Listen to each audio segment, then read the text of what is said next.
ഇത് എഞ്ചിനീയറിംഗ് മികവോ അതോ മനുഷ്യന്റെ പിഴവോ? ഇത് ചിലപ്പോൾ ഇന്ന് വീണില്ലായിരിക്കാം, നാളെയും മറ്റന്നാളും വീണില്ലായിരിക്കാം, പക്ഷെ ഒരിക്കലും വീഴില്ലെന്ന്. പ്രത്യേകിച്ച് ഈ ശക്തമായ കാറ്റും മഴയും വരാനിരിക്കുന്ന ഈ മാസങ്ങളിൽ ഇതിനെന്ത് ഉറപ്പാണുള്ളത്? ഇതിവിടെ സ്ഥാപിച്ചിട്ടും ഇങ്ങനെ ആയിട്ടും ഒരു മാസമായിട്ടില്ല.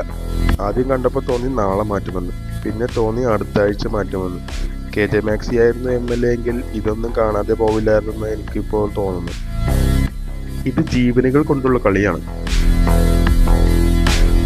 പശ്ചിമ കൊച്ചിയിലെ പ്രധാനപ്പെട്ട ഒരു ജംഗ്ഷൻ ആയതുകൊണ്ടും ഫാസ്റ്റ് ഡെലിവറി പ്ലാറ്റ്ഫോംസ് ആയ ബ്ലിങ്കിറ്റ്, ആമസോൺ സ്റ്റോറുകൾ അടുത്തുള്ളതിനാലും തലങ്ങും വിലങ്ങിനും 100 കണക്കിന് വണ്ടികളാണ് ഈ ജംഗ്ഷനിലൂടെ ഓടുന്നത്. അതല്ല, ഇനി ജീവനുകൾ പൊലിഞ്ഞിട്ട് അതിനുവേണ്ടിയുള്ള അംഗീകാരം ഏറ്റെടുക്കാൻ കാത്തിരിക്കുകയാണ് അധികാരികൾ?